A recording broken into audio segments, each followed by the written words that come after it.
DAP मतलब हो गया जी डाई अमोनियम फास्फेट। ठीक है। ठीक है। डाई का मतलब आपको हमने बता दिया जी मृत। मृत का मतलब वैसे बोलते हैं, आपने मृत का मतलब सोचा होगा डू एंड डाई करो या मरो। मृत का मतलब यहाँ उस मृत से नहीं ले रहे हैं, उससे ले रहे हैं पत्थर से। ठीक है। और अमोनियम क्या होता है जी? अमोनियम आपको भी पता है, तेजाब। तेजाब होता है। और फास्फेट एक होती है जी खुराक। वो आपको आपने भी सुना होगा। लेकिन जब से कंपनी एक्ट आई है 1985-86 एक्ट के अनुसार भी अगर कोई भी कंपनी अपना कोई भी प्रोडक्ट बनाती है तो उसके ऊपर उसके मतलब कंटेंट लिखना बहुत ज़रूरी है। एग्जांपल के लिए अगर आप एक कुरकुरा भी लेके आते हैं तो उस पर लिखा होता है फैट इतना, प्रोटीन इतना, इतना XYZ। 85-86 एक्ट के अनुसार अगर कंपनी कोई भी चीज़ बनाती है तो उस पर लिखना होता है। खुराक तो इन्होंने अपने को एक दी, लेकिन इसी के भी उन्होंने 4 भाग कर दिए। N 18%, PT 46%, P80 46%, PWS 39.5%। यही लिखा आता है जी डीपी कट्टे पे। लेकिन कोई किसान, किसी किसान को समझ नहीं है भी ये लिखा क्या है, कोई जानता ही नहीं है। अगर आपसे मैं बात करूंगा जी अन, तो आप बोलोगे जी अन मतलब नाइट्रोजन। क्यों? हमें पढ़ाई गया है, पढ़ाई है ये है और पढ़ा भी है। लेकिन मैं बताता हूँ जी अन का मतलब नाइट्रोजन नहीं होता। अन का मतलब होता है नाइट्रेट। पौधा कभी नाइट्रोजन नहीं लेता, पौधा कभी भी नाइट्रोजन नहीं लेता। हमें पढ़ाया गया था 6 क्लास से भी प्रकाश संश्लेषण विक्रिया पौधा करता है। पौधा अपना भोजन सेव बनाता है। पौधा नाइट्रोजन को नाइट्रेट में कन्वर्ट करता है। ये नाइट्रोजन नहीं होती, ये नाइट्रेट होती है। पीटी का मतलब हो गया जी फास्फोरस टोटल 46%। अपनी जितनी भी जमीन के अंदर जड़ जमीन की जितनी भी फंगस होती है ना, उसका मेन कारण डीएपी है। और ये खुद इसके अंदर है फास्फोसिट्रिक सोलूबल एसिड, डीएपी की अघुलनशील मात्रा। सिट्रिक का मतलब ये है, क्या आप अपने खेत को नींबू का पानी पिला सकते हो, संतरे का जूस पिला सकते हो? सिट्रिक का मतलब खट्टा। भी जो चीज खट्टी होगी ना उसी चीज में ये घुलेगा। जो नींबू का पानी हम पिला नहीं सकते, संतरे का जूस आप दे नहीं सकते, तो ये घुलेगा कैसे? ये आज से 40 साल से अपनी जमीन के अंदर लीज डाउन है। Phosphorus water soluble acid 39.5%। जो किसान ज्यादा समझदार बनता है, ज़्यादा मतलब वो बोलता है भी मैं ऐसे हूँ।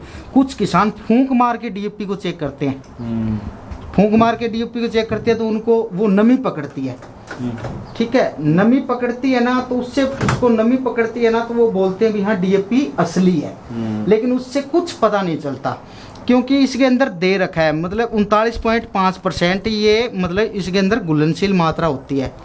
लेकिन ये किसान को दिखने में तो आ गई, लेकिन किसान को ये चीज यूज में नहीं आ रही है क्योंकि कंपनी ने पर्सनल बोल दिया पीटी टोटल 46%। अगर आप किसी भी फसल की एवरेज निकालते हैं वो या तो मन में निकालते हैं या क्विंटल में निकालते हैं, तो कंपनी ने बकायदा कह दिया मैं फास्फोर टोटल दे रही हूँ प्रति क्विंटल। तो अपने को बैग कितने का मिला? 50 kg। तो ये मात्रा क्या रहेगी? सारी आधी रहेगी फिर ये। 9% नाइट्रोजन, 23% फास्फोर टोटल, 23% ये और 19.75% ये। जब तक अपन देखा भी होगा ओरिजिनल डीएपी का अपने को पता चलता है जी, और कोई भी फसल में नहीं पता चलता। गेहूं के अंदर जब गेहूं 25 से 28 दिन की हो जाती है ना, उसके बाद गेहूं में पानी लगता है, हमारे एरिया में कोर बोलते हैं जिसको। तब क्या होता है कि मतलब उसके बाद गेहूं पीलापन आ जाता है, पीलापन आ जाता है। कोई तो बोलता है जी इसके अंदर निमोटोड आ गया, कोई ऐसे कहता है मतलब अलग अलग भाषा में अलग अलग बीमारियां होती है। और पेस्टिसाइड वाले फ्लूरिकार्बोफ्रान से ऊपर कुछ नहीं मानते हैं, उस चीज के लिए होता है। और अब बड़ी बड़ी बात ये है सर भी अपने को 50 kg का जो कट्टा मिलता है ना जी, उसमें 38 किलो अपने को पत्थर मिलता है। ठीक है, PSC जो डीओपी की घुलनशील मात्रा 38 kg रहती है। 11 kg मिलता है अपने को फास्फोरस। 1 क्विंटल की बात कर रहे हैं आप? मैं एक कट्टे की बात, एक कट्टे 50 किलो हैं, एक कट्टे की बात कर रहा हूँ मैं। ये मतलब 38 kg टोटल हो गया ना। 9 किलो 800 ग्राम फास्फोरस मिलता है। ये जो टोटल 46% कंपनी दे रही है ना, ये कितना हो गया अशोक जी? 38 और 9 47 हो गया ना।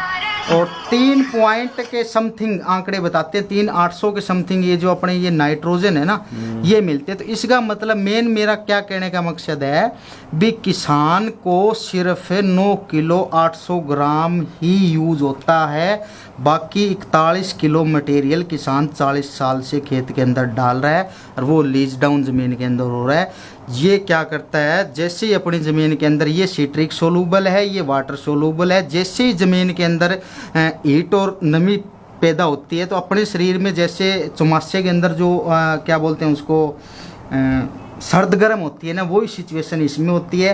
क्योंकि ये गर्म है, ये ठंडा है, जैसी कॉम्बिनेशन ज़मीन का बना, टेम्परेचर हाई हुआ और ये चीज़ नीचे से जड़ ज़मीन गलाना स्टार्ट कर देती है। उसके बाद पेस्टिसाइड वाले अलग अलग है, बायोविटा डालो, ऐसे डालो, ऐसे डालो, ये अलग चीज़ें हैं। भाई साहब देखो, किसी जानकारी आप लेन जावा नहीं और ई पर जब चर्चा करा, बातचीत करा, तो ई पर कि सही तो थे वैज्ञानिक ने पूछ लियो, कोई कौन बतावा जी?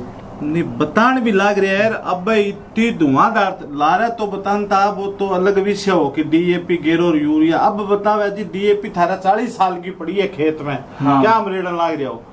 तो अरे भाई ना रेड़ा बंद कर दो वालों का किसान हाँ, फिर एक वो भी तो है ना जी, ये देखो अगर बताए ना, ये जो पीसीएस हाँ। 40% हाँ। या अपनी स्टोर होने लग रही है, हाँ। 40 साल तक गिरने लग रहा हाँ। जद की स्टोर होने लग रही। या गुड़न का इन्हें बताया भी नींबू या संतरा पानी। हाँ। और तीसरा इसका विषय है लासी।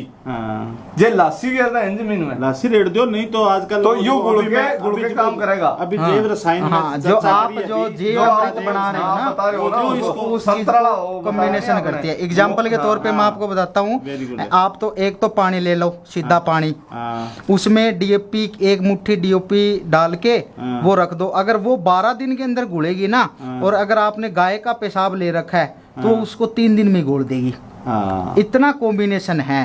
हाँ। इसलिए आप ये जो जीव अमृत है या आप जो गौ का जो पेशाब यूज कर रहे हो, ये अपने लिए बहुत फायदेमंद चीजें अमृत हैं। अमृत का काम करता है। ठीक है।